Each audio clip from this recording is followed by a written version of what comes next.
Left, your left, hey. Left, right, your left. You got it.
Trucker. Tom Cruise, roll out.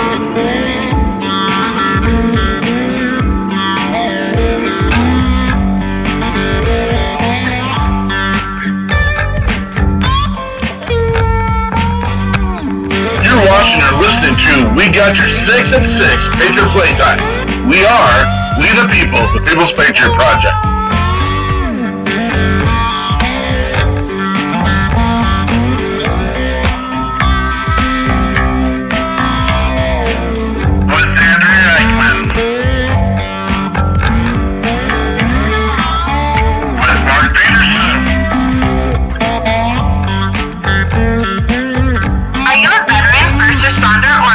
Looking for a place to put your skill set, your thoughts, and ideas, or want to help continue the mission? You have come to the right place. We are the People's Patriot Project, and we are the shock and awe when it comes to meeting the needs of our veterans and first responders. We are dealing with a new enemy in today's world where the wounds are not always seen. We want you to be a part of this mission in saving lives and making a difference.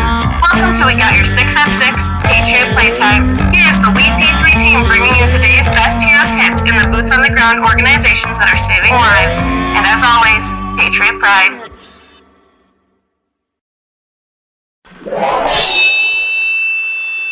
Left, your left, hey. Left, right, your left. You got it. Trucker.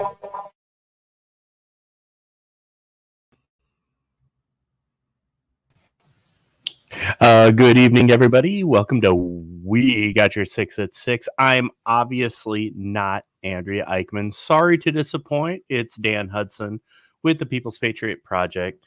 We have an interesting show for you this evening. Very, very talented and amazing musical guest, multi-instrumentalist.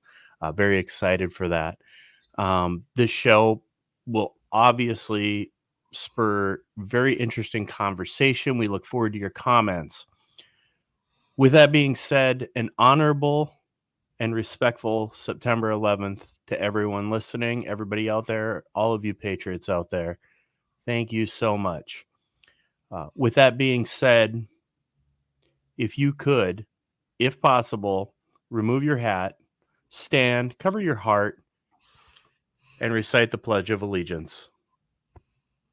I pledge allegiance to the flag of the United States of America and to the republic for which it stands, one nation, under God, indivisible, with liberty and justice for all. Thank you. What is going on, brother? How'd I do? I can't do what Andrea does. You did amazing. We punted, and it's amazing. And Oh, the benefits and the cruxes of doing a live show is always amazing. Only in the fact that we sometimes get handed some curveballs, and it's okay. I've committed to not saying curveball ever again because of the amount of them that we have to serve up. But we're here. We're here. And I will not say wheelhouse. Wheelhouse. Wheelhouse. That's your word? Not in the wheelhouse. I don't know. I got a problem with that. I don't know. Okay, fair enough. Right now we got many people on board just here for the listening of this weekend. We got your 6 and 6 Patriot Playtime, and I see Timothy Allen Franken in there making comments. I see Tammy Schroeder in there making comments. Thank you. Andrea will be showing up momentarily, whatever that momentarily means. And we got Johnny Holiday sitting in the background right now. Timothy Newton saying Wheelhouse. And we do have the A-Bomb coming in with our special guest here any moment. Today.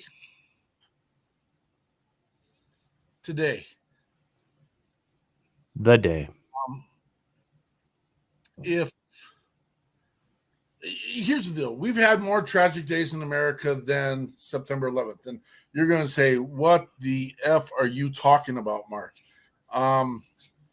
We've had days where we've lost tens of thousands back in the Civil War, where we lost tens of thousands of people in a day. And, but I mean, I don't get to remember those days, and none of those days are rememberable for any of us up until this point. And, September 11th sits the hardest in my world. I mean, the death of my father, the death of my mother, those days.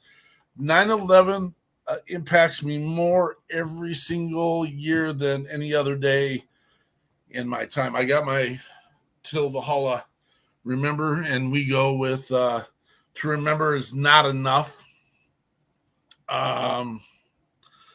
I don't know how to fix the condition of my heart when it comes to this day. And I did listen to Denny Katona. Not listen. He did a post about how he's getting older. And he eloquently put it. And I just appreciate it. I won't do any justice repeating it. But I don't know. And I let my brain kind of wander sometimes as to the what ifs, the whereas, and all that, and there's conspiracies out there. I don't know. I'm rambling at this point only because I don't know how to define this day. I remember the day it happened, as many of us do. I was teaching at Brooklyn Center. Someone came in. I was teaching Phi-Ed, and someone said, "Hey, this is what's going on," and I'm just like, "Yikes!" And I happened to have a football game that day. So I lived 90 miles from the place I was teaching, and I just remember getting done with the football game and then driving home and watching all the cars lined up at gas stations, and then me walking through my front door. And at the time, my daughter was born on August 2nd that year, and my son was born on August 3rd the year before. Actually, that's the other way around, but it doesn't matter. I just figured my flaw, because if they're listening, they'll surely beat me up about this later. Anyway, and I looked at my wife and I said, what on earth have we brought our children into? Why are we at this place? And so I know everyone's got their stories. Please feel free to share your stories. I don't know if this is ever going to be a thing I'm going to personally be able to mend from, to be honest with you. And the piece a lot of people keep reminding me of is the day after September 11th, the 12th, and how patriotic our country became. And I appreciate that to a point.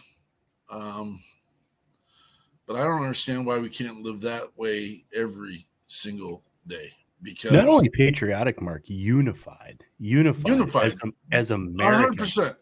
100%. I remember I was with the SWAT team. I was with the SWAT team at, doing SWAT training, and I had my SWAT camouflage on, and I got called back to my unit because I was now Title 10 activated because I was a guard member at the time. So I traded one camouflage uniform for another. But even stopping at a gas station, people were patting me on the back, and they were, as Americans, it was go get them, go get them. They were just patting us on the back. And I didn't realize that was going to be my last day at the police department, but it really was. So everybody has a story, and September 12th was a day of unification.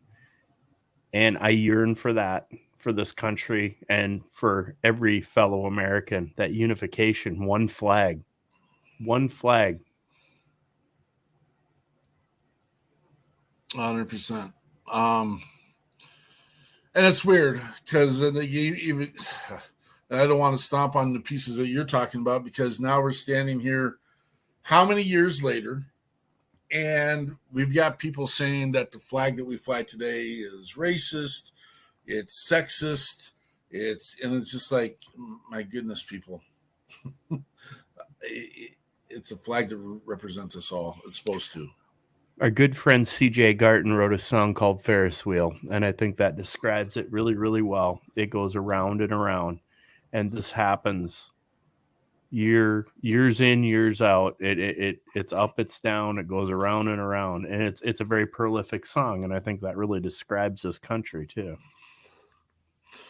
So we're gonna try some things a little bit differently. I'm waiting for, and I Johnny is getting to a place where he can be comfortable, and we see him in the background. I see you, Johnny, just so you know, and we're waiting for you to get to where you need to be. And Andrea does have our special guest. It looks like they're playing around right now. Can you imagine Andrea having a good time with anything that she's doing? Should we just bring her in? I had a plan. I had a plan of something. Oh, I'm waiting. She said, wait 1 minute. What amazing. This is amazing. So this is what we're going to do. Sometimes the audio doesn't come across clean when we do clips, and I tried to upload it today and it didn't upload, blah, blah, blah. Life is life. I want to show you what an amazing effort a man down in Texas has done. And we're going to pull that up real quick. I'm going to share this. Make sure I get all pieces taken care of. And we're going to watch and see what Bobby Withrow with Texas Fallen has done down in Texas. Well, in there.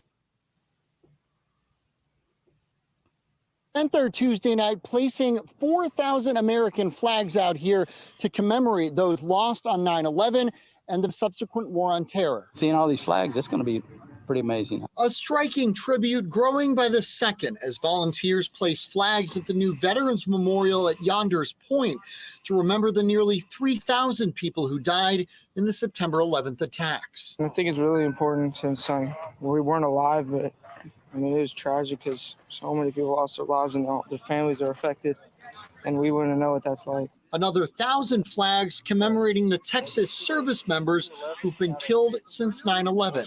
This is very important for us to remember, even though there are different times and different wars, we're honoring those who served to protect our freedom, who did not make it back. The plaza of flags, along with the memorial itself, which was unveiled earlier this year, was spearheaded by the Texas Fallen Project. It just means a lot for us to be able to come out and have a place that's for us. Round Rock City Council helping to make it a reality. The city of Round Rock has always been a very big supporter of our veterans and the veterans' families.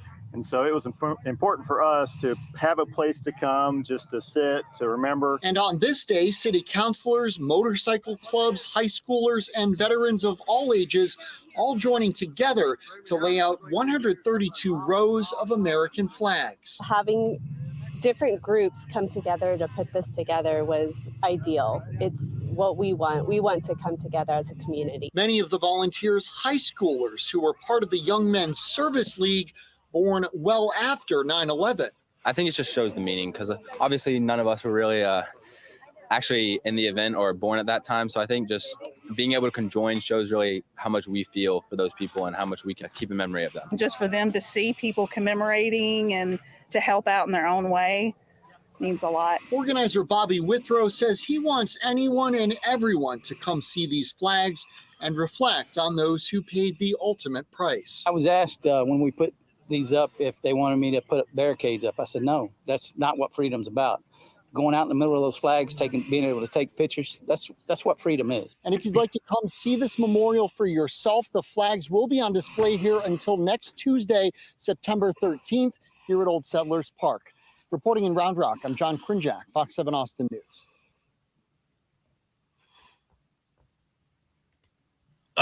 Bobby Withrow, you're a champion, brother. For sure. For sure. Great friend, Texas Fallen. I've been down a couple times to visit. Not that I qualify anything, but Bobby Withrow wears it on his sleeve and gets the job done. In his off days, he goes and cleans. He cleans gravestones and goes from cemetery to cemetery, cleaning gravestones of those who have fallen and don't have caretakers of them. And just he is on a constant go. And just an amazing mission. I was, of course, watching that and feeling like I don't do enough sometimes. I thought about what would it take to create a traveling memorial of the 3x5 flags that can find a field. And of course, it takes a little bit more work. It'll take a lot more people, but to create those pieces of memory across our country, it's kind of where I sit and the things I think about. To remember is not enough. People have given their lives so we can lay our heads on the pillows of freedom every single day. And so let's looks like we have a thumbs up from Andrea. I saw the thumbs up. Ah, there it is. So when was the last time you got to speak to a 98-year-old World War II veteran? It's been 5 years. 5 years. But Yep, it doesn't and happen every day. No, not at all. It's very rare.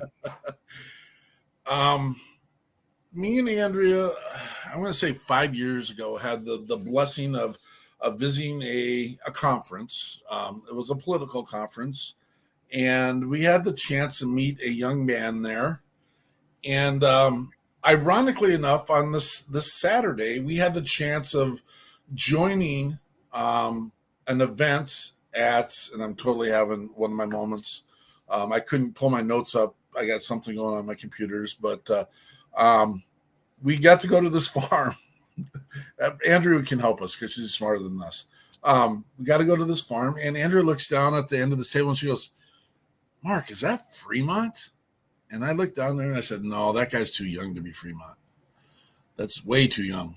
And then all of a sudden, she goes, "I'm going to go find out." She walks down the way, and sure as heck, our very young 98, and we have to count in half now because that's going to be important. But the 98 and a half year old World War I, II, we got Fremont. We got Fremont in the house. Oh.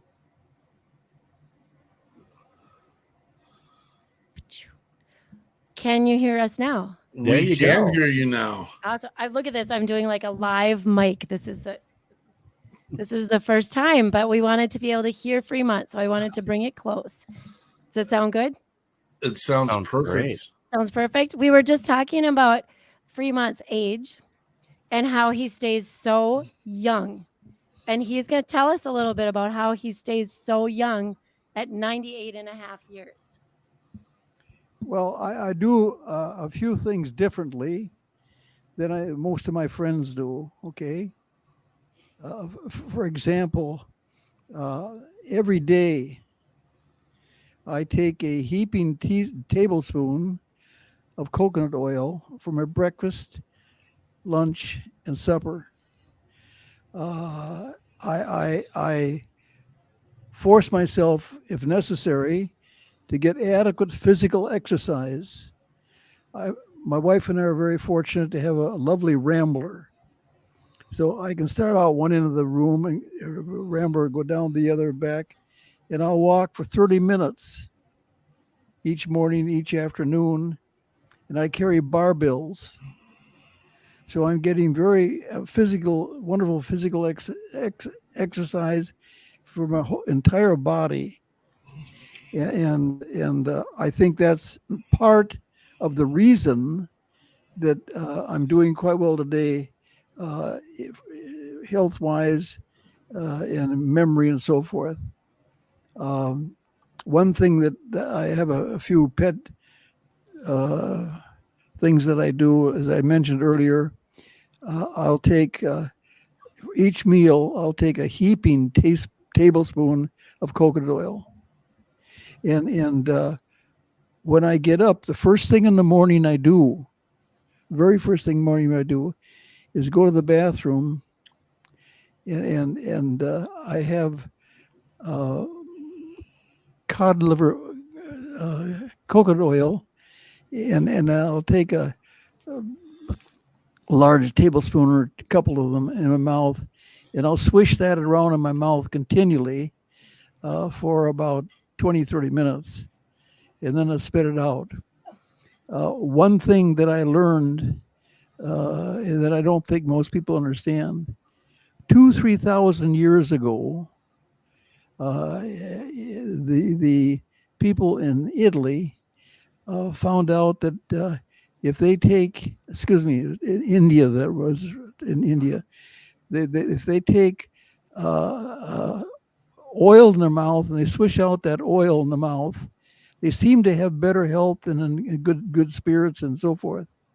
What they didn't understand was that the highest concentration of free radicals in our body is in our mouth in the morning when you and I wake up. So the very first thing I do when I wake up, I take a heaping tablespoon of coconut oil, and I'll swish that around in my mouth for 15, 20 minutes, 30 minutes, whatever, spit it out and rinse my mouth out. I think that's, plus I take a heaping tablespoon for each meal, breakfast, dinner time and supper time, and I'll have that I consume that, okay, and I'm sure it's helped me a great deal. And another thing that's helped me, because I haven't had the flu and I haven't had a cold for I don't know how long. Dr. Linus Pauling, a very renowned technical expert, I heard him say that he held up a glass vial about 5 or 6 inches long, and he said, and on the bottom of that glass vial was a little white line. And he said, this is what the federal government tells you that you should take each day. And Dr. Linus Pauling said that he personally took 10 grams of vitamin C per day. And he said some days if he felt punk, P-U-N-K, he'd take more than that. When I heard him say that, I got on that, my wife and I. And I've been on it ever since. And folks, I'm 98. Guess what? I don't have any wrinkles in my eyes, going out of my eyes. None. Zero. Okay?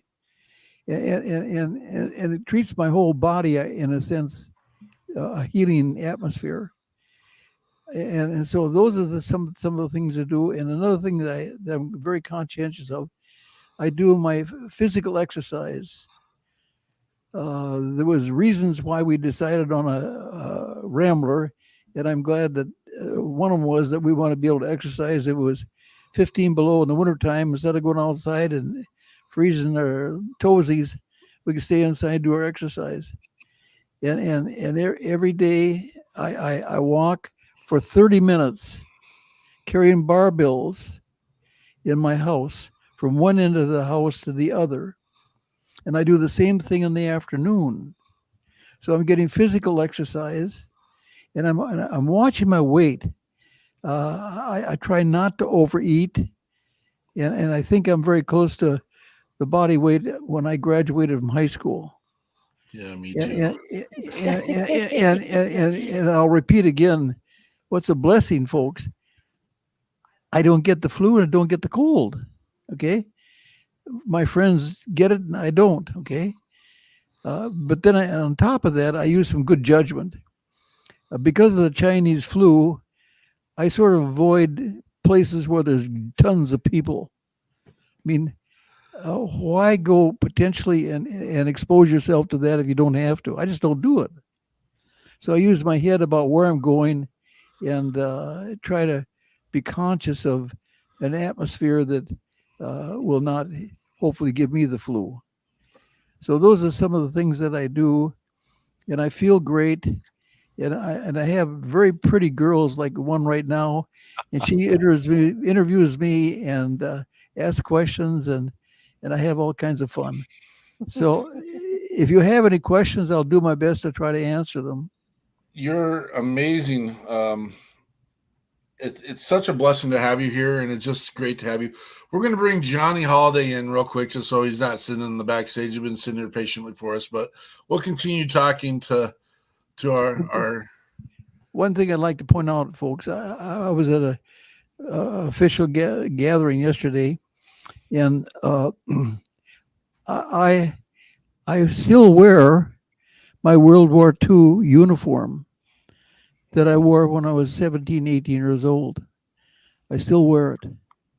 And I think, again, that's my conscious effort to control my weight and take care of myself.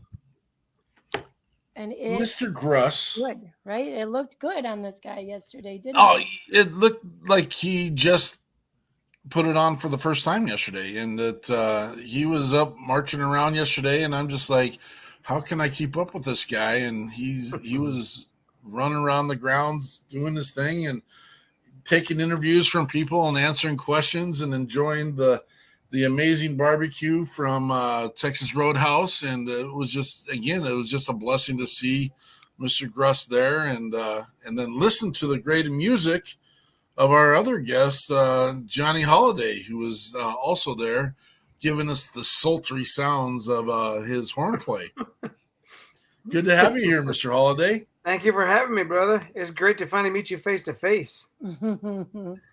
Well, that's the first time anyone's ever said that. But love is blind, and I got cataracts, so we all call it.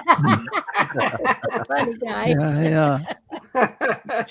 Mr. Gruss, what could you tell our soldiers and first responders of today about your service back in the early years of the 21st century, really? Talking to me? Yeah. So about your service. Sure. Well, I was very conscientious. I left Fort Snelling when I was 17 years old on a troop train. I don't think I ever saw a train that long. And they had the cars for sleeping. It was about a 3-day trip to California. And when I got out there, I followed the rules quite thoroughly. And one thing that concerned me greatly, we were on the edge of a desert, and they'd take us out. We'd carry heavy weapons, 81 millimeter mortars, and heavy 30 caliber water-cooled machine guns to the desert. It was just excruciatingly hot out there. And at the end of the day, they'd have we'd carry all that equipment back to the barracks again.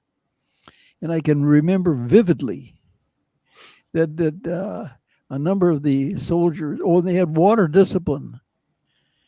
They found out early in going to Africa that they didn't have adequate supplies of water. So they had water discipline where we go out there and we come back at night, and standing in front of the barracks, we had to dump out a half a canteen of water. Boy, it was terrible.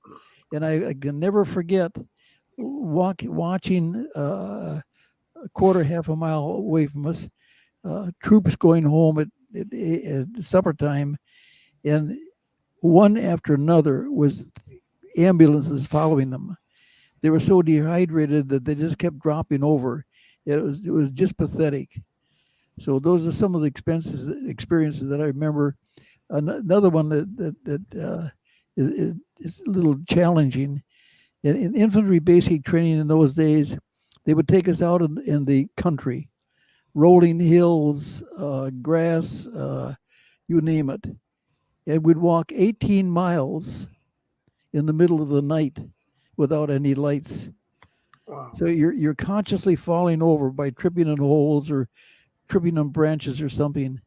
It was terrible. But they wanted to instill upon us these things that we could face in combat. And so those are some of the things that I remember, and just thought I'd pass on to you.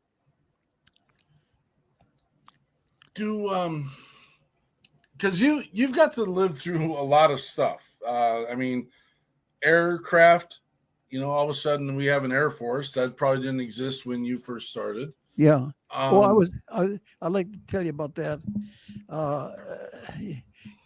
So the infantry training was a bitter pill to take, and an order came down and said if you could qualify the physical and the mental tests, you could apply for aviation cadets in the United States Air Force. I couldn't believe it. Out of 100 in our company, 3 of us qualified. I don't know how many took the test, but 3 of us qualified. And I was so blessed that, and I was. They took us out of the infantry, put us in the Air Corps, and sent us to college. And I was about 3 weeks away from finishing that class at Kansas State College, and an order came down and said, "You're automatically relieved. You're going to return back to the infantry." Folks, the state of Florida was completely dry in those days. You couldn't buy a glass of beer, you couldn't buy a glass of wine or anything, okay? The next morning I came out of the barracks. The ground was covered with guys laying out. The bootleggers had to retire. They made so much money at that time. But it was so sad to see all these guys drink their way, just they lost it because they know what a terrible future was going to be going back in the infantry. And those are some of the things I remember as highlights. So then, pardon me? After all of your training, then you went overseas. Yeah, I was assigned to the 97th Infantry Division. It was the Trident Division that was formed in World War I and represented the 3 or 4 of the eastern states along the ocean in the United States. And I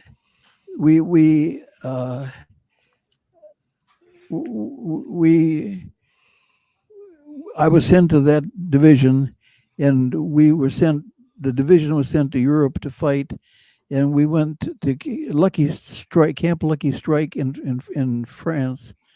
And it was a camp, folks, that had to have been about 2 miles long, just huge, just a center to bring the soldiers off there for a week or 2 before they sent them out. And they sent us to Germany, and we had our heaviest fighting in the Ruhr Valley and in the Rhineland. And I can remember distinctly in a very large field. One morning I got up as we started our advance through, and here was one body after another, as far as you could see. A number of them were all bloody, but a lot of them didn't have any mark on them, but they're all gone. And that really sobered you up in a hurry to think that the things that you had to look ahead for. So those are some of the things I remember. What was, only because today is 9/11, what can you tell us your perspective as being, a seasoned adult by the time that 9/11 happened. What was your take? What was your place? Where were you at? What were you doing when the 9/11 incident happened? The 9/11. Do you remember Pardon? September 11th? Yeah. 9/11. Yeah. When the towers went down? Oh yeah, yeah. Do you remember where you were? No, I don't. I sort of think I was home, but I'm not. What year was that? 2001. Yeah, I was home. When I say home, my mother and father moved to Annandale, Minnesota, a small town on the Sioux Line Railroad, about 60 miles from Minneapolis. And my father had a general store there, and he did very, very well financially. But the drought came, and the depression took a hold, and the farmers didn't have any they didn't have any crops to sell, and so my father lost everything. He lost the store, lost our home, and he had to go up to northern Minnesota to work with a family member. My mother and I went down to cities to stay with my grandparents who were up in years, and so that was some of my early days that I remember. I love You came back. You came back to Minnesota after your service. Yes, right. Did you finish that college class? College what? The class that you had to leave? Did you come back and finish that? Is that in the Air Corps? The Kansas State. Did you? Kansas State? No, we just went from the Air Corps back into the infantry, and that's when I ended up in the 97th Infantry Division. Okay. Which was formed in World War I, and I was assigned in the Heavy Weapons Company, and I was assigned into the mortars, 81 millimeter mortars. We could fire those guns, and the shell would go 2 miles, and we could get 10 shells into the air at one time before the first one hit the ground, and they were most deadly for this one reason. The German 88s, which is a big killer of guys, and fighting against them. The mortars you never heard. All of a sudden, there's explosions. They're all around you. You never heard them coming in. The 88 German artillery piece, you could hear it coming from a long ways away, and you could get down as low as you can and save your life. And one of the things I'd like to explain. I grew up, and my mother and father would take me hunting with them. When I was 5, 6, 7 years old, I'd go out in the blinds with them. So I knew guns very well, and I was taught the safety of guns. The majority of the guys entering the service never had a gun, and they never knew anything about the safety of it. And one basic rule is you never, ever point a gun at anybody.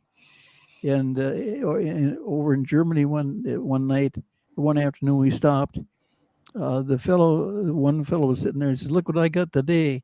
He had a very ancient pistol, and there was 8, 10 fellows around a 15-foot circle, and he had this pistol, and I'm right across from where he was, and all of a sudden he's pointing that gun at me. That really shook me up, because you don't ever point a gun at anybody. And immediately when I saw that pistol pointed at me, I walked behind the guy. And guess what? I no more got behind the guy, and the gun went boom. And he shot himself accidentally in the leg. And that was the importance of the gun training I had when I was a kid. You never ever point a gun at anybody at any time. And so many of the guys in service, they never knew what a gun was. They didn't hunt, and they didn't have gun safety, but I had it burned into me. So I was very fortunate. Well, again, what a blessing it is to have Mr. Grass here, and just his knowledge and just everything he has brought to the table over the years. A lot of people will say not heroic. I'm going to say heroic. I'm going to say you did something that was bigger than you back in the day. And you're right. Not everyone had the choice whether they went or not. And I just consider it an honor to have you here with us, brother. And I have a hard time calling you brother because of the respect I have for you. And you're part of the greatest generation. And that's you're an institution to me. And that's how I'm going to present that. One thing I'd like to add, if I may, my father had a general store in Annandale. Most of his customers were farmers. When the drought came, they had no crops. They couldn't pay him. My father couldn't pay the wholesale houses, and he lost it. He lost the store. He lost our home. He lost everything he had, and that was really a trying time. And so I would bring home ducks and pheasants that my mother would can, and we'd eat that for protein in the wintertime. And you had to be resourceful. And so I made my own duck decoys out of steaks. But I didn't have $7 to buy a duck call. So I learned myself how to call ducks without a duck call because I didn't have the $7. And it goes something like this. Now, this is the dipper duck, the mallards and the teal. And it's something like this. And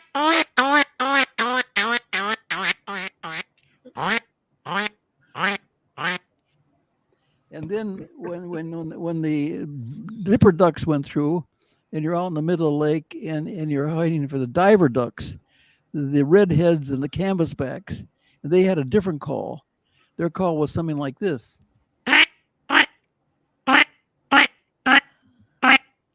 And it worked. I'd have my decoys out there, and I worked that, and we had migrators in those days where there might be 1,000 or 2,000 birds going through a real high altitude, and I was hunting them, and I thought, well, I saw some northern migrators coming through, and I thought, well, I'll see if I can call them. They were up there about a mile. They were so small. I started calling. They went right on through like I wasn't around. I thought, well, I thought that they'd acknowledge that, and all of a sudden I see another big flock, the same height, coming over. I started calling them again. It must have been 1,000 or 1,500 birds. They set their wings and started coming down in a circle. They came right down to my decoys. So it worked in nearly most cases. We got people calling in or messaging in. Those duck calls are so amazing. And lots of reaction coming through. I love hearing these stories. Thank you for all you've done. Well, I also go ahead. They're actual stories that actually happened, and they worked. Okay. Well, then another way I would earn money, spending money. In those days, all the ladies would love to have fur coats. And the most popular fur coats was the muskrat. So I would trap muskrats and put them on wooden frames, dry them, and sell them to the local dealer in town. And I get between $1 and $2 for hide. And I trapped a lot of muskrats that went into ladies' clothing. And it was a way of earning extra money. It was resourceful. Then another way of earning money. I worked in the gas station on Highway 55 at Annandale, the Standard Oil station, and you would pump gas, and you had a 20-gallon glass cylinder on top of the pump. And they'd come in and say, fill it up or give me 10 gallons or 2 gallons or whatever. And you'd pump that in. And I made 10 cents an hour. And most kids my age didn't have a job. And I was very happy to do that anytime I could. So recently I combated a post on our on our network, the People's Patriot Project, and someone had put a flag upside down and backwards and was explaining to us how distressed we are in America. And I want to revert back to conversations such as this, in the fact that Mr. Gruss and his family at one point in life, I'm assuming 30s and 40s, lost everything because they were helping out and couldn't do all the pieces that they wanted to. And I'm sorry, America, we are a bunch of snot-nosed, little bratty, spoiled turds that anytime there's any adversity, we want to cry about how bad we have it. But yet we have a living icon here who lived through some of the toughest stuff with him and his family. How many of you gone and skinned a muskrat to make some money? Because if you haven't done it, you haven't done enough, okay? If you had to go out and make duck calls and figure out how to hunt and bring food into your family, if you didn't do that, you haven't done enough. Now, I don't want to get on this box, but I'm just saying, you are a blessing, Mr. Gruss, to have you here, and our Gruss. And I appreciate everything and the history of who you are and the stories you bring. And I hope this isn't the last time we get a chance to have you on the panel and have conversations like this. You are definitely a blessing. I really enjoyed visiting you folks. And it is fun to think back, because those times are so different than today, you know. And it's been decades ago that happened. But I can't thank you enough for talking with you, and God bless you, and good fortune to you in the future. Okay. Thank you, sir. You are always welcome to come be part of this panel at any time you choose. Wonderful. Thank you, sir. Awesome. And I believe he's got some company, so we are going to let Fremont go get. You have some company waiting on you in the other room. Okay, yeah. So we'll let you get to them. Do. Yes, I know. Interview after interview after interview, and they just don't. They get to hang out with pretty ladies, and I'm only 98, right? And I'm very fortunate. This lovely gal next to me is so sweet. She gets me all excited. Don't let her fool you. Don't let her fool you. Oh yeah. I worked on that. Well, thanks, you guys. I'll be back in a minute. I'm gonna make sure that Fremont gets over to his company, and we'll listen to some Johnny Holiday, I think, right? Awesome. Absolutely. Awesome. All right. Thank you, and bye-bye. God bless you all. Thank you. Thank you, Mr. Gruss. How amazing is that? That's amazing. That's amazing. Sorry, Mr. Holiday. I mean, we try to get the mix going equal and stuff. And no, don't sweat that. I love hearing, people with that kind of history. I didn't when I was young, but nowadays I can. Isn't that true? It. Like, you would run the other way. It's like, I ain't got time for this, but I look for every opportunity I get to have to listen of the stories of. I mean, I'm getting old, and it is, but our world is so much different than what his world is. And the fact that he's never had a cold or the flu, how has he made it through this? And I've seen the guy at events, so he's not that cautious. I mean, I'm sure he's at events. He was there yesterday. So the other little ugly bug could easily rear its head, but I think it's a testament to the lifestyle and who and what he is.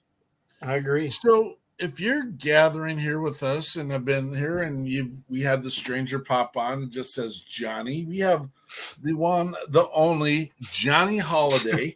I'm a big fan. I'm a big fan, I have to say, because I tell you what, the horns, we get a lot of different musicians. Johnny Holiday plays from his heart, ladies and gentlemen. I was just saying this on Friday. His personality comes through his music, and I am in love with it.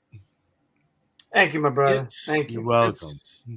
It's a freshness, to be honest with you. It's a talent that again, not every kid coming out of high school, you could have this kind of talent if you wanted to, but definitely the time and effort you've put into this, and you haven't gotten to see the accolades we've thrown your directions, but there used to be a guy in the 80s that people thought was pretty cool, Kenny G.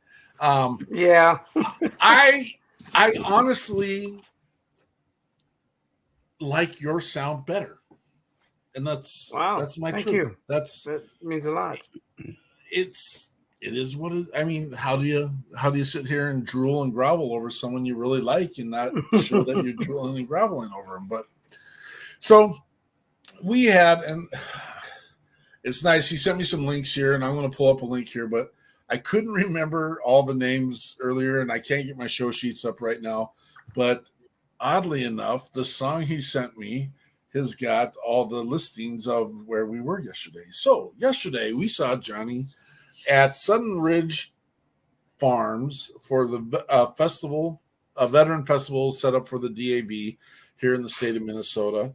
And him and his, do you call it the band?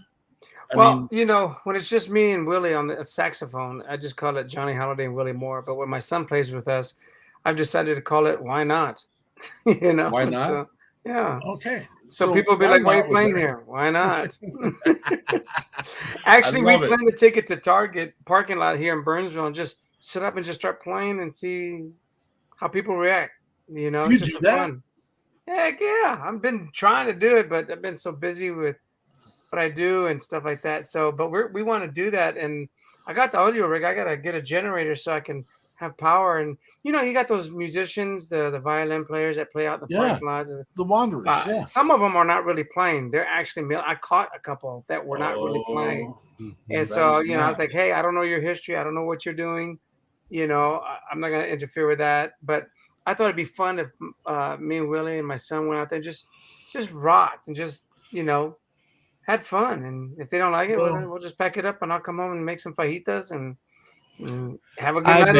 I bet you people will love it. I assure you, because I've heard the violin thing too, and I have been for lack of a better term, victim of throwing a couple tips in their tip jar and then looking at their setup with the electric violin and realizing that their amp's not turned on and they're just Bluetooth and stuff. Yeah, you know what? That's a little, you know what it is? It takes away from the art and the craft, and it does. And you know what? You know, they're out there, but there are also some street musicians that are very, very talented and and trying to make a name. But they're out there for sure. And mine happened to be in Kansas City, so I thought it was the real deal. And after looking at the setup, I'm like, you know what? They're not really playing that violin. Well, there's counterfeits in everything. There's counterfeits in every career field, every leadership role, every Indian. You know, you got chiefs who want to tell everybody what to do, and then you got the Indians that want to, you know, just do stuff. But you got counterfeits in there. You got counterfeits in ministries. You got them all everywhere. So, you know, I'll never forget. I was asked, like, well, what are you going to do about it? What am I going to do about it? That's on them. That's not my responsibility. Yeah. They're not hurting anybody, so I don't care. So, Johnny, did this start for you at a very young age, or is it a family thing? How did your musical journey start? I started 3 weeks ago. Yeah, I bet. YouTube, right? Yeah, YouTube. I had a lot of editing to do on the laptop, but thank God for Mac. You know, just saying. Some tiny team said, "Hey, can you come do the national anthem for the first time ever?" Oh my God, I gotta tell you, when I started the trumpet in 4th grade, but I never took it serious to like the summer before my senior year in high school, and I heard my brother play because he was an inspiration for me to play, and I was like, oh. How come I don't sound like that? He goes, well, you have to do what's called practice. I go, you're a mama. And then I went to practicing and started, you know, oh yeah, him and I go at it. And, you know, he's like 11 years older than me. He had a life already. And he was an amazing trumpet player back in the day. And we actually used to travel in ministry together doing concerts. And he and I played just like Willie and I played. We never argued over solos, who was going to play what part. We knew we were designed to make music. That's it, you know, and we didn't care. There was nothing that I know a lot of musicians get wrapped up with, you know, I want to play in front of a big crowd and all this other stuff. And, Yeah, you know what? That box had been checked, and I was like, eh. I mean, I'm grateful that the Vikings bring me out, or the NCAA Final Four and all those guys bring me out. I am very grateful, but I get more excited about sharing that limelight with people that have supported me over the years and be a participant with me. I just did the Vikings the other day, and I work for a government agency, and I got to the Vikings were just a freaking amazing. They hooked me up with tickets, field passes for these guys. They gave them great seats, and just seeing the excitement that they have on their face, because they would never get to do that on their own. They just don't have that kind of connection. And to see them excited, it's like watching your own child. Like I love watching my son Josiah play drums with me, because you can see stuff growing. I mean, you see him maturing on it and doing what he loves to do. I get excited more about that than I actually do playing. So but that's just me. I'm grateful for the opportunities that God has given me, and you know, uh, I've just had amazing opportunities and still get to do so. So How um, busy? How busy do you get in the wintertime? Because my brain's going a billion miles an hour right now. well, it all varies because I'm also a weapons instructor, so I have my own Oh, that's company. So true. it comes in waves. Like one minute, everybody and the mama wants me to play. All of a sudden, it's weapons training or medical training. Then, of course, I'm always working at the agency, so that's my primary job. It's like right before I got here, I had to play 20 seconds at a wedding. I was just like, that started late. Oh, I was like, people, time is money. We got to go. The military, like everything's timed. 30 minutes later, I was like, y'all knew this was going to happen months in advance. Why ain't y'all ready? But they were very kind people, and I just got to suck it up. In the military, we just try to adjust and move on and press forward. I love So it. mission got accomplished. I think it was the shortest song I've ever played in my whole career and got paid for it. That was just like What 20 song did you seconds. play today? It was called the Royal Fanfare. It's like that. It's a little classical piece, like 20 Sure. seconds. And one of the ladies goes, "That's it." And I wanted to turn around and say, "That's all they had for a budget for," you know. But I was like, "Yeah, that's all they wanted." And so they're like, "Wow," And I had to leave. I wanted to come be a part of your show, so I had to book it. And I already gave them heads up. I'm like, "Listen, when I'm done, I'm popping smoke and I'm out. I got to go." So Well, I'll we give you appreciate autographs it. later. Yeah, You yeah. would? Um, So. well, let's pull. And I'm assuming this came from last year. I got "What a Wonderful World" queued up. Is Yeah, that that from was last year? it was just a video. They were promoting some of the stuff that we were doing musically and stuff like that. But that song right there was actually that arrangement that you'll hear is actual arrangement on my album. My piano player went into the studio. I had no charts, no chord structure. I just said, "Follow me. Give me an intro, and let me do this." And then that's what I did. And actually, that song, when I played for Bill Murray, because I was playing at the Saints game, and he was there, and I was like, "Hey, can I get a picture with you?"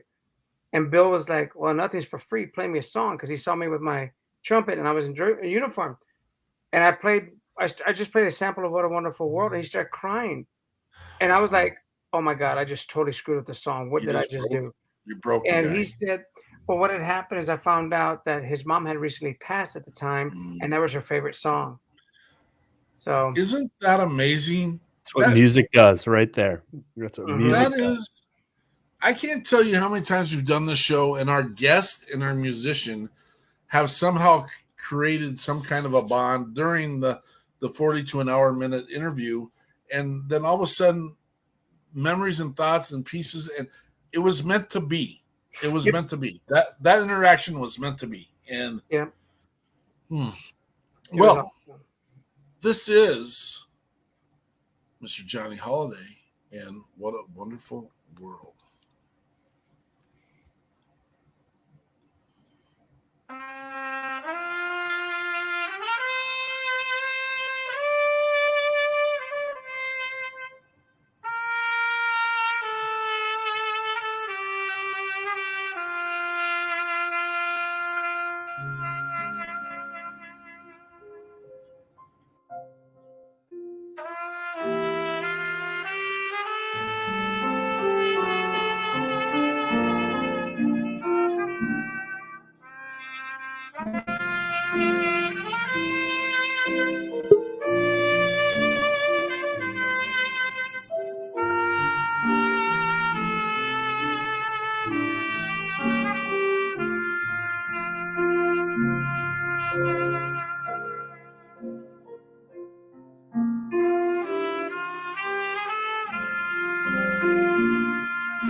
I will tell you what, Mark. I think you're on mute, but I'm a big music video guy, and I think what that's capturing, what a true wonderful world it really is, with the Mhm. simple things, a child on a swing, Absolutely. animals in the pasture. I don't think you could have captured that any better. Well, to be honest, I never even saw that video. That was something Jennifer sent me for their promo, but I never got a chance to like really review it. And so, that I didn't realize they did all that kind of work. I was like, wow. My comment when my mic was muted was, brother, you settled my soul today. Thank you. That's one of those, that type of music is where people sit in silence and take it in. They're not throwing up their hands and stuff. They're taking it in. And you know what? It's a reflection, and what a beautiful song for a special day. I agree. Day of It's, reflection. again, not planned. We talked about those connection Completely pieces. not. Not planned, not ready for it. And I needed that song today to settle my soul. And that's exactly what it did. And it was the right song for today for me at this moment. And so I don't know if anyone else is getting that. I don't care if anyone else is getting it. It was, for me, it was my moment. And thank you. Well, I get asked every once in a while, how come I didn't do any major improv or anything? And I shared, you know, some things do not need to be altered. The song itself is the message. It's not about how I can play or what anyone can do musically. Sometimes simplicity is more effective than being a technical type of musician or in anything. It doesn't matter. Just simple. People relate to simplicity. And people they ask me when I do performances, why do you per- why do you target this particular of you know people instead of like all the major jazz fests and stuff? And everybody has their reasons why they do what they do, and I respect that. But me, I love the simplicity of everything that I do as a musician and sharing, and as well as my friends and my son. To me, our purpose is to reach the hearts of those hurting. That's it. Anybody can go, but anybody can do that if you're trained. It doesn't matter. But what I like to see from people performing is from the heart. And that's all I care about. That's to me that message uh, goes a lot further than what you can do. Yeah, I mean, sure, I excel on a horn and have fun too on the crazy songs, but predominantly that's the kind of musician I've just grown to become. And I enjoy it. I know people like to hear the high notes when I do it, and I do it for them from time to time, but it's not what defines me. The trumpet that doesn't define me. It's Christ in me that defines me. Trumpet and music is a tool to reach the hearts of those hurting, those that need uplifting, and those are just happy, you know? So That's why I do what I do with the music. So, Johnny, when you're a spectator watching someone play an instrument or pour their heart out, can you see and feel if they're just playing the song or if they are really playing the song? Absolutely. Absolutely. How do you tell? It's the tone, the body expression. I mean, I've had some people that just play straight still, but you can hear it, you can feel it. They've done some amazing, aggressive and all the stuff that I do, and they make it sound. It moves you the way they voicing and they're phrasing it and the colors of the notes that they use. And I don't. One thing. I noticed that immature musicians will go in to listen to artists to see if they screw up. You're a human, so somewhere along the way, you're going to screw it up. So I really don't care. I just don't care. If you screw up, well, life goes on. I can tell you countless times I have. But I go in to hear the message, of what they have to say or what they experienced through the song that they've done or the testimony that's behind it. That's all I care about. Because you know what? I'm not impressed with any musician on this planet to this day. There's nothing any musician can do to impress me. But if you can touch the hearts of those listening, you got my attention. Johnny, you got that gift. You've got that gift, and Mark described it perfectly today. He's like, that's what I needed. Insensitive, not to be, but you put some stank on it. I think that's how you say it, right? Put some stank. Maybe I just go to. I don't know how that guy was doing it. I was like, man, he heard my saxophone playing the other day because this sure sounded like a duck. I was like, Mark and I had a conversation about chili the other day, and I have my own version of a duck call. So I say you gotta bring Fremont onto the band, and he could. Oh my gosh! There you go. Yeah. I enjoy playing with people. Willie, oh my gosh, he's so funny. I'll just look at him. I'm like, you're stupid, right? That was just stupid, But we have that laughter, and if I go on the saxophone, I'll be like, or something. I'll do something, and he'll whisper at me, looking at me while y'all are listening to me play. He'll be like, duck season. Because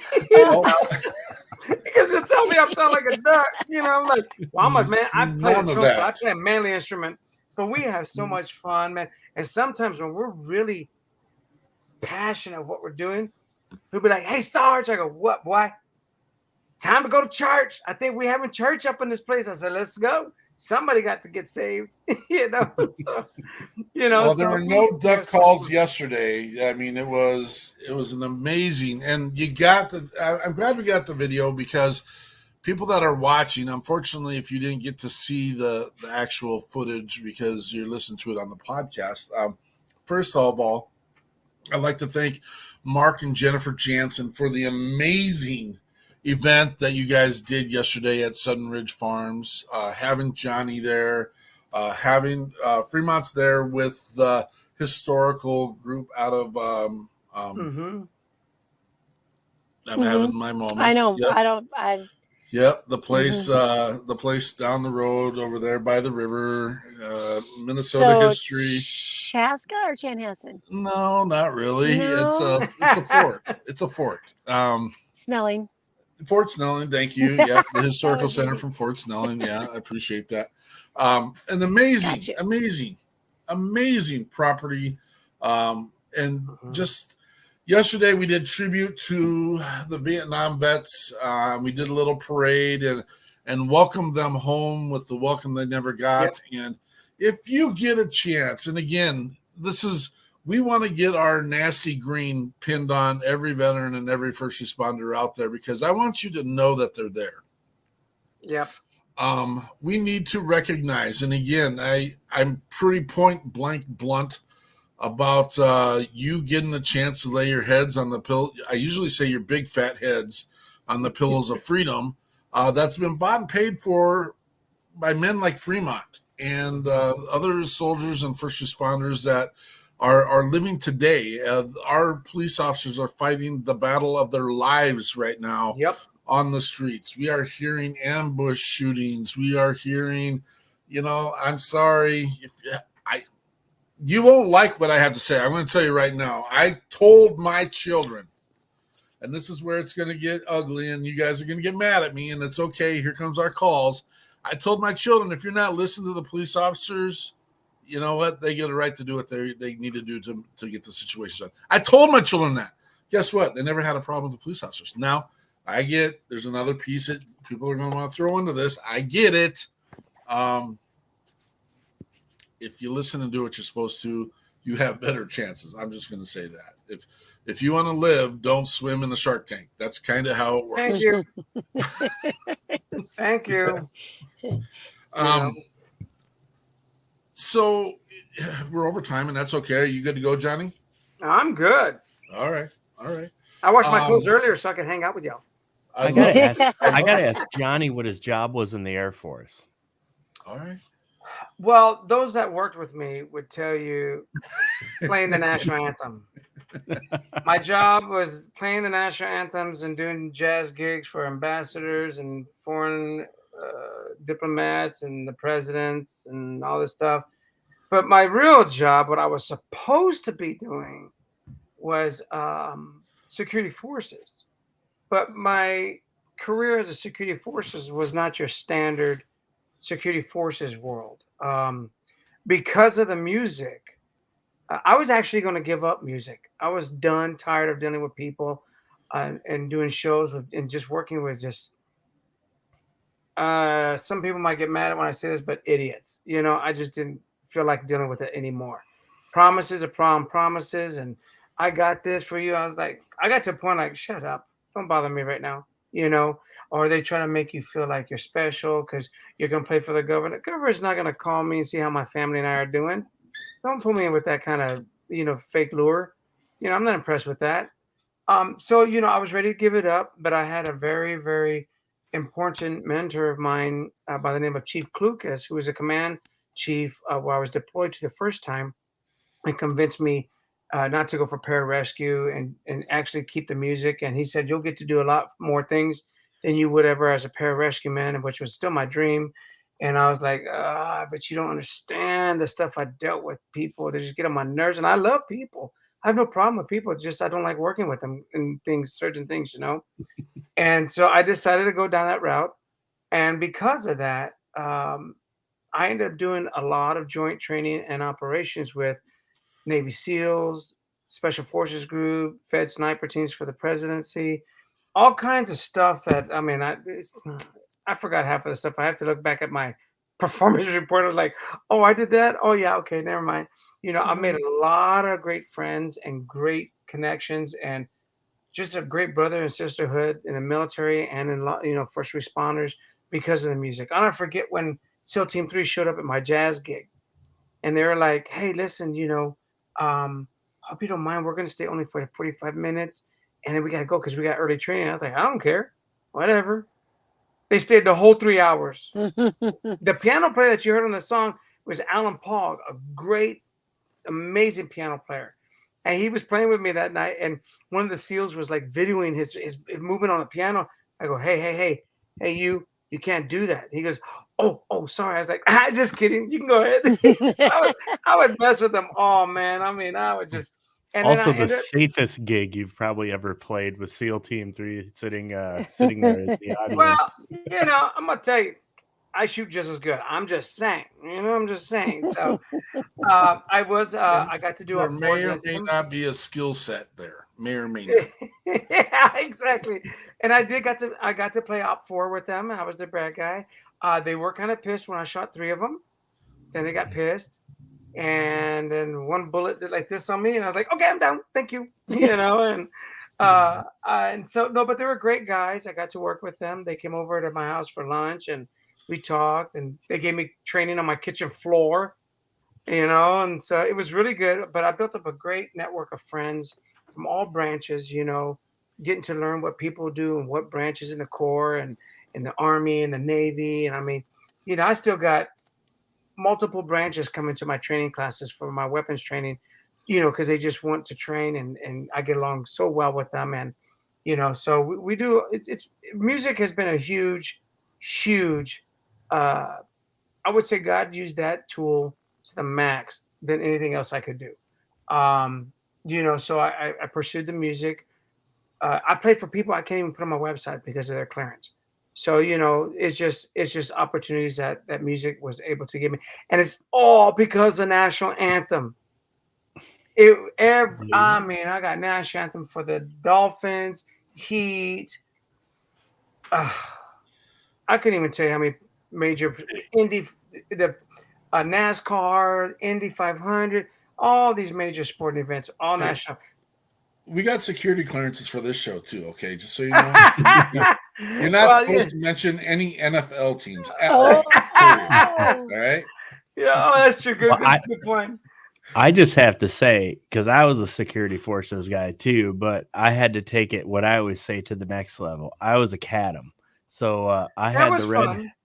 Yeah, great job. Best job in the Air Force, I thought. I'm gonna tell you guys with the red hat are more proud of that than freaking Green Berets are with their own beret. Yeah, I know. Why wouldn't we be? Yeah, I got offered to go to baseball Cadam. Hat. Yeah, I got offered to go to Cadam, but the way that at that time, what the Cadam guys were going through, I didn't feel like dealing with the drama. Y'all get wrung. I'm sorry. Y'all take more crap than I'm willing to as a Cadam guy. So now I'm a civilian Cadam guy, and I get paid more money than I did. I get paid more money than I did with the military. So and you didn't trade that blue beret for a red one, did you? So no. But I tell you what, everybody knew the blue beret when I went and played the national anthem. They knew about that. Right. So and I just want to represent us, bro, because we're the best. We are. What do they call it? The silent warriors. You can ask people, like, they'll tell you, you can tell them I'm security forces. Like, oh, okay. They don't know what it is, And I really didn't like talking about my jobs and opportunities publicly while I was in uniform, because I just didn't want people to know that type of background. And so everybody thought I was part of the band, and Air Force band, because they're like, wow, they got cool hats for Air Force musicians. I'm like, well, dude, whatever. I just you see how music has really shaped a lot of those relationships, and I think that's what's really cool about music. It is, and it's music can override any language. It literally overrides any language, any emotion. Any destruction in your life and any joyful moment in your life. It just, when God created music, He knew what He was doing. So it's such an impactful. If you want to bring peace to people's life, play a song that they can relate to, and they're besties with you for life. They could have got on your nerves, but the moment you play that one song and you play it to how they can relate to it, I've had people, and how security forces are, Dan. They got to talk about you if they don't like you because they're jealous and all this other stupid stuff, right? But the moment that I got them tickets to games, or the moment I got them to be on television with me, you had some best friends. Woo. Oh, they never complained ever again. And I get it, because they don't understand their possibilities of skills. Everybody's got a gift. It's how you capitalize on it.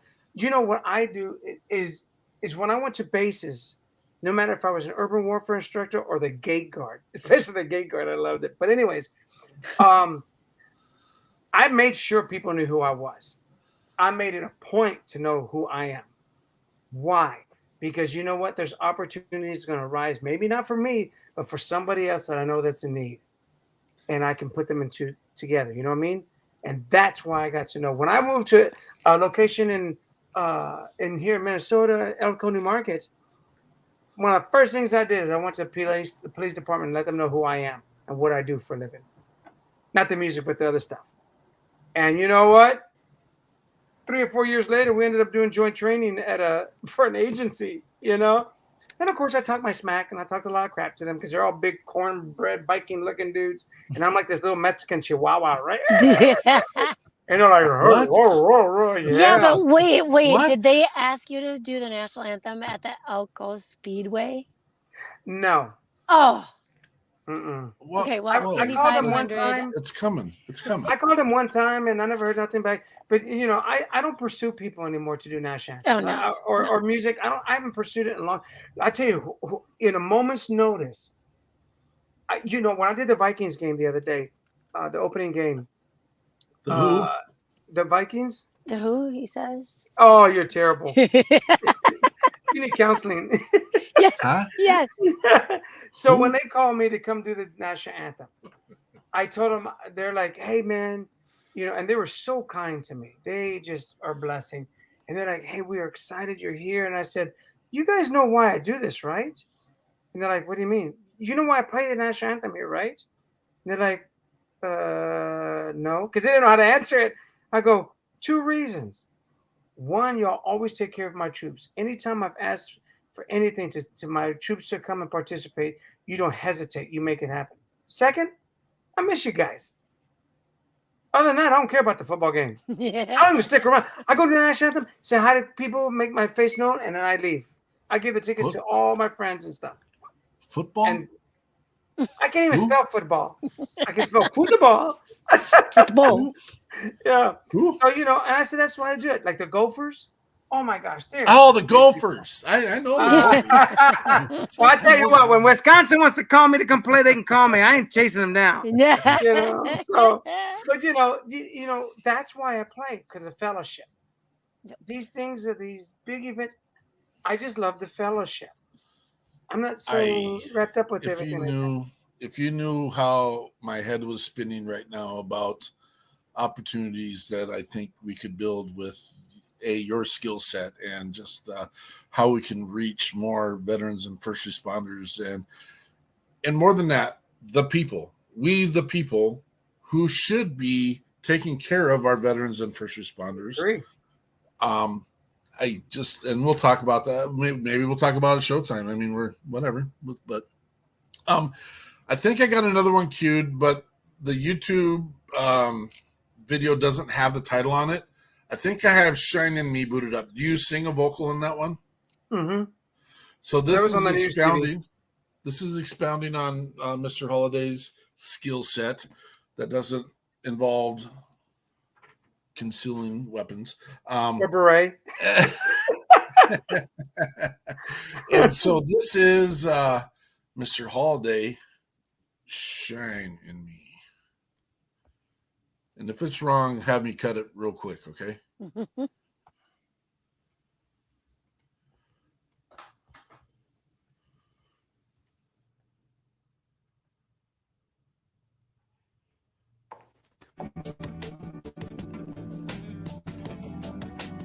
I can feel your mighty power, and I can feel your glory, and I can feel your love for all the world to see.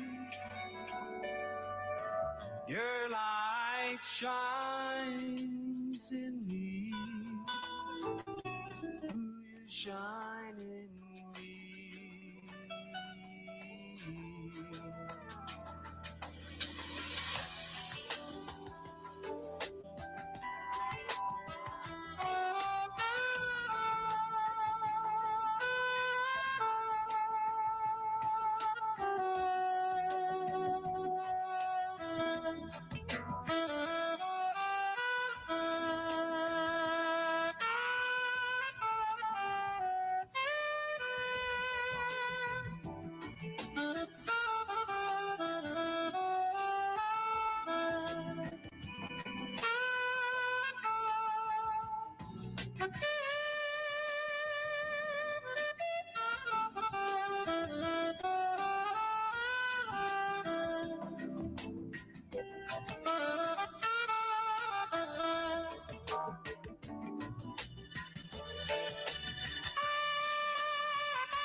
Really wanted to take my guitar out and try and jam with that, but I don't think I could keep up.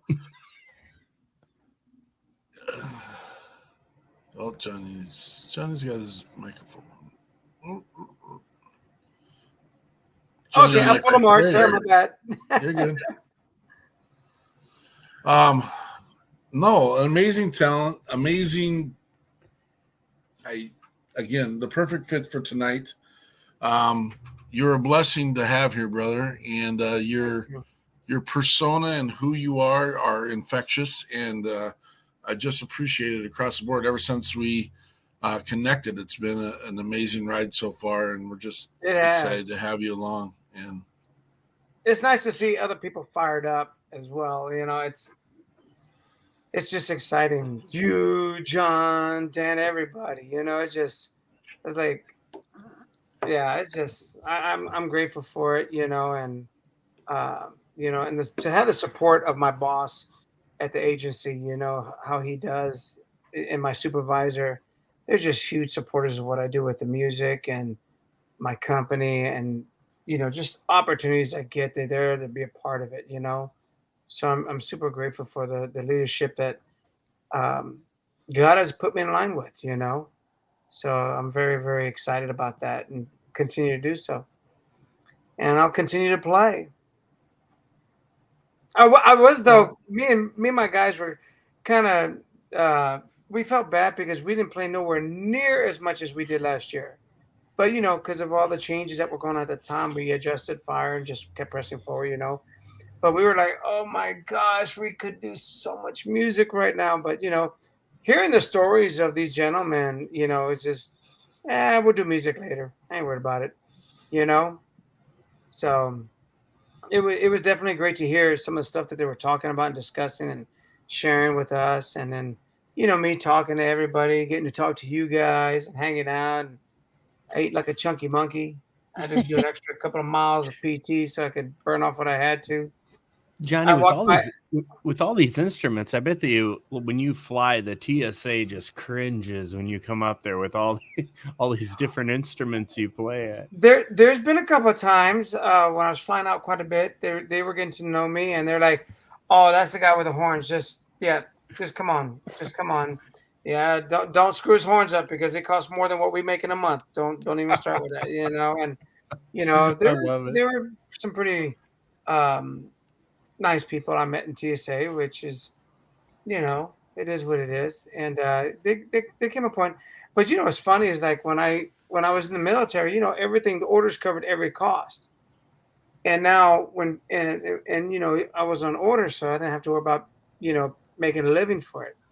Now, I told everybody before I left, I said, listen, there's going to come a time I ain't doing this for free no more. You're not traveling, flying. I'm not paying for none of that stuff. I've worked too hard for this. You know, I've always worked with people, of course, with their budget. I've always worked with them as best as I could. But I never forget, like a year and a half ago, I got a call from one of the bases I was stationed at. And they're like, hey, want to know if you can come play at our event? I was like, what's the dates? And I looked, and I was like, yeah, I can do that. They're like, okay, well, just let us know what you need. I said, well, I need my flight, my lodging, the travel expenses. Somebody pick me up, or you're gonna get a rental car for me, whichever. I don't care. Just do one of them. This and this, and they're like, oh. And I said, this is what I charge for the event. Oh, we thought you'd do it for free. I was like, what do you think? You done lost your mind? I got a family to take care of. Isn't that nuts? It is. That's the reality, though. That's the reality, though. And it's in everything, you know? It is, but there's a heart in it. And yeah, we would love to be able to do things for free all the time. Sure. But there's also reality in it to continue with it and expound upon it. And so it can continue. And unfortunately, sometimes it has to be treated as a business so it can continue. And it's a balancing act. It is. And you know, I was going to say, it's the classic ant grasshopper story where you get all the ones that do the work They do the investment. They create the storage. They get it, and then you've got these people, and they don't. And it's. I'm not going to say it's their fault, but at the same time, it's like open your eyes and look around and see what's going on, because this is mine, and it does cost to do it. And if you want it to be better, then you have to invest back into it. And that's a conversation we have regularly, even with our nonprofit. It's a respect for the art. It is the individual's time. I got a buddy of mine that I do weapons tactics with, and I'm always getting schooled and learn from this guy. He's just a great guy, and I don't ever ask for nothing for free from them. I'm like, what's your cost? And he'll be like, this and this. Roger that. Because if I believe in it, I'm going to invest in it. If not, my time is not worth. It's not worth my time. I know we have to be an account. We have to take into account to everything that we do. Whether it's I put my money in people, or they put their money in me. And I tell my kids, I'm like, look, you better get one thing straight. If you want people to invest in you, you need to learn to invest in yourself. Time, your gear that you need, preparation, the flexibility of styles. You know what to do. I got my son going to special operations. I was like, if you don't take the time to invest in yourself, physically, mentally, emotionally, financially, spiritually, you're not going to be a fit for nobody. You can't just have one of them. You got to have balance in all of it. Know when to invest in people's life, know when not to, and that's what I've learned. I mean, I tell you, one time, my wife told me, she says, I'm getting tired of you coming back home, complaining and whining because you did an event for free and you didn't bother to do your research to find out if they were paying everybody else. You were just quick to just say, yeah, I'll do it for free. So either make up your mind to either do it, charge them, or don't charge them. If you don't charge them, they know what you're getting into, no matter who else gets paid. And ever since then, I was like, I've never had regrets. If I do for free, I've never regret. I don't care what they paid anybody else. I don't care. Right. It There's never a time bothered and a me. place for that. Yeah. There's a time and a place for that. It is. Uncle Sam gets his, so I want mine from Uncle Sam. It's the same conversation we have with veterans that we help out, and we've had this conversation. It's like, it would be nice that they would invest back into, and I'm not talking about fiscal. Sure. I'm not saying pay us back. Right. But how about come back and volunteer back into the organization? And we do have this conversation regularly about, what? Can we mandate it? We can't. And so when we give with the purpose and understanding that we may never see a return on that whatsoever. And that's the conversation. Then at the other side of it is, do we give? And we have some frequent flyers that come back and they ask again and they ask again and ask again. And sometimes we've just had to say no. And that sucks because we don't want to be in that spot. But at the same time, we're not going to let a person, a organization, a group sink the ship because we're helping them out only. And we've been when I used to travel with my brother in full-time ministry, we dealt with a lot of that kind of mindset, penny mentality. We called it penny mentality. And I remember when I went solo, a pastor asked me to come to a concert at his church. And I decided to start seeking, what do they want from me? What do they want out of me? And they would say, hey, brother, the talent that God's given you would just, be a blessing to our church and all this other stuff. And I'm like, okay, well, what's your budget? And they're like, budget? I'm like, yeah, what's your budget? You live 3 hours away. What's your budget? And they're like, well, brother, you should do this unto the Lord. I said, no. Let me tell you one thing. My life is unto the Lord. This is business. Now, if pastors were sometimes they've said to me, like, you know what, brother, we want you to minister to the body. Oh, well, then you're taking it a whole different realm. You're about ministry. Well, then, you know what? Love offering, brother, whatever. I don't care. It's not in my hands. It doesn't matter to me. And I never regretted that. I never have. But when I feel like, if I get the impression that people are taking advantage of what I do, I'm accountable for the gift that God gave me. I'm accountable for those things that I use it for. That's why I tell my kids, look, you know why I pay you, boy? Because you're my son, and I want you to understand your value. But I want you to understand, money does not define who you are.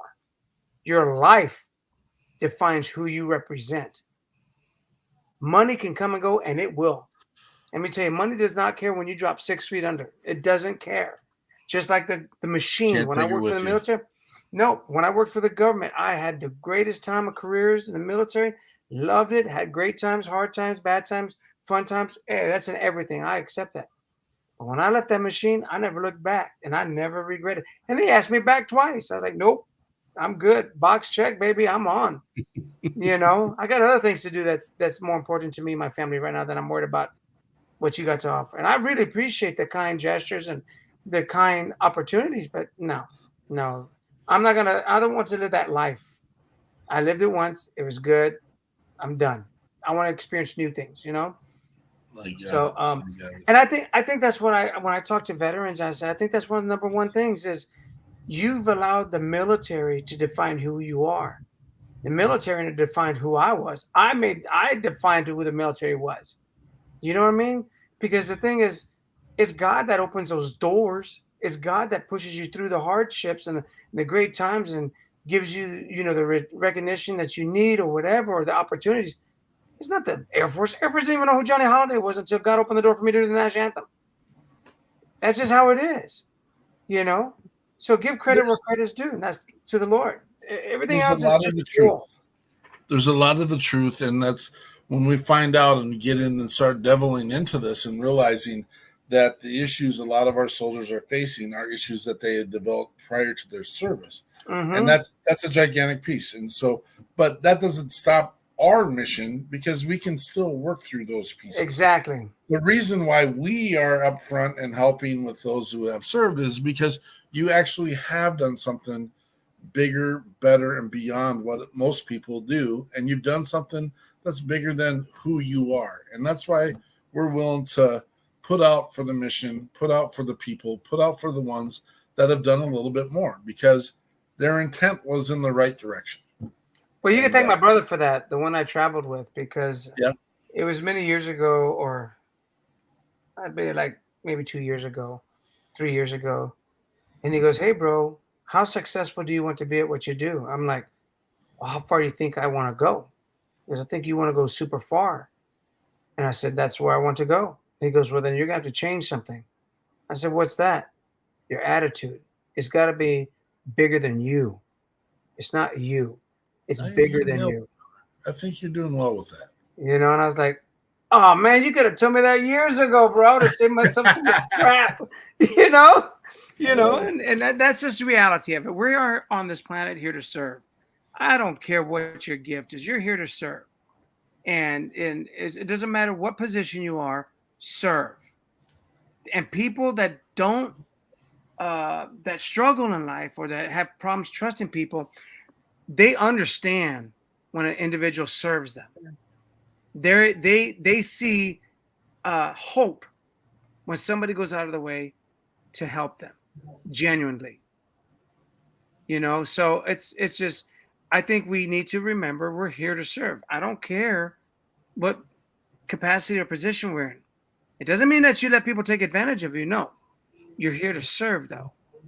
And if I can make your life lighter and the burdens lighter, hey, then my job, I know my mission with you. That's it. Amen. Well, you've been a blessing, Johnny. And Y'all too. I'm excited. I'm excited to see where this all goes and what we're doing. We've already given Jeremy Daniels is working on it, and we appreciate Jeremy's a regular with us, and thank you, Jeremy. And we are with you. We know you got your struggles, brother, and we are with you. And I know you will connect with Andrea probably for sure and share more. And we've invited you. You guys are welcome to join us in Nashville. And I remember we talked. Man, I was so fired up when you talked to me. I'm still fired up, even though I can't make it. But still, I'm just like, But you know what? I can't say yet. Yep. I still can't say because you know what? It's not in my hands. It's in God's hands, and I don't put that wall up no more. This has been a blessing, and we don't know where this is going, and I know it's going to grow, and I know we have a relationship in Minnesota, one more relationship, and I know things are going to grow because of this, and when I share some ideas with you, maybe that'll spur some stuff. But 100%, I can't think of a better song. Typically, you start the show off with we started off with the pledge, and normally when we have a guest, we do the national anthem, and that wasn't the field for today. But what a better day to end our show today with the national anthem and what this country represents and what that flag represents to us. I'm going to throw up, and it wasn't this year. He just recently played for the Minnesota Vikings, his national anthem. As much as I played fun with the NFL and those guys, it's a place to show the beacon, and Johnny definitely shows his beacon of hope and opportunity and spirit, and he's bigger than, and he shares his story. And if you get a chance, go check out his music, go check out him. He's a person to look up to, and he's a leader. He leads amongst us. He's not in front of us, he's not behind us, he's right in the middle with all the rest of us. And so is this the Vikings one? It is. It's the one you sent me. Gosh. So you know what? I gotta tell you, it was 7 degrees. okay. I could not even feel my face. And you know what tripped me out was the color guard. These big old Viking dudes. I mean, they didn't even, I don't know if they had gloves or not. I don't care if they had gloves or not. They were just solid, man. And I looked at them, I'm like, God, I'm such a pansy. Special forces my foot. I'd have been crying like a little punk, you know. And I was just looking at them. I was like, holy cow, how can those guys just stand there just like that with a flag? And you can see me, I don't know how far the video is. You can see me going, I wasn't trying to smell my breath. I was trying to defrost my face. I mean, the guy who told me, he goes, go. The moment he told me to go, I could have sworn my trumpet was up here because I couldn't feel nothing, you know? And of course, all the jokes, you know, security forces, Dan, the jokes got to come, right? They're like, hey, man, did your lips get stuck to the mouthpiece like on the Christmas Story? I was like, you need to shut up. You know? But that was the stepping stone which ignited my career to a whole new level like it's never been before, ever. I think I have over 200,000 hits or something like that on the video on Facebook or something like that. But you know what? It was just amazing, you know, that an opportunity that God gave me. And they gave me 3 days. That seems to be a trend with these guys with me. They're like, hey, hold on, can you come play? I'm like, 3. And you know what's funny? And I attest this. This is why I think discipline is so important. Because I'm not trying to go on a rant like my buddy did, but one of the best compliments that the Viking staff ever gave me was like, you know what? People tell us all the time, call me if you need me, call me. And everybody's turning them down. He's like, the only one that we call that never turns us down at a moment's notice is Holiday. And I said, well, you can thank Uncle Sam for that because that's what's instilled in us, in our lives. That's awesome message. You know, we, like the Bible says, be ready in and out of season. Do you know what I mean? And so I've trained and trained. I will tell you this. They love the sound check when I do a sound check because I only do it once. When I first did it at that game, right? When I first did a sound check, I went through this song and they're like, okay, you want to do it again? I was like, why? I just played it for you. And they're like, oh, really? Yeah, no. I want to go eat. I'm hungry. You know? And then the booth guys, the audio engineers were like, does he want to play it again? And they're like, no. And they're like, what? Really? Are you sure? I love it. I was like, I just told you, do you want to hear it again or not? What do you want? You know, and they're like, no. Okay, well, then I'm going to go bye. And I found out later because a lot of times people that do national anthem go over like 5 or 6 times. No. I said, I practice at home. I perform here.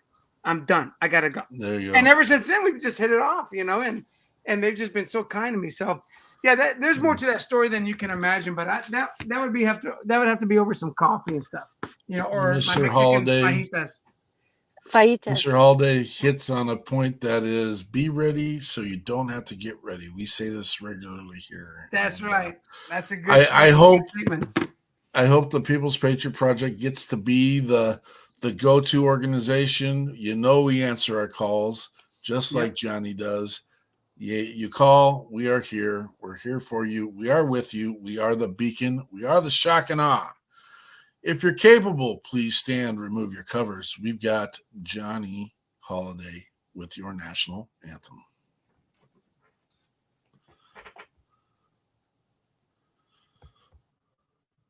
To honor America, please stand as tonight's callers are presented by the Memorial Rifle Squad at Fort Snelling National Cemetery. And now please remove your caps as you place your right hand over your heart. While all veterans may render their hand salute, we invite you to join jazz musician and artist from the 934th Security Forces Squadron, Technical Sergeant Johnny Holiday, in the singing of our national anthem.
Left, your left, left, right, your left. You got it.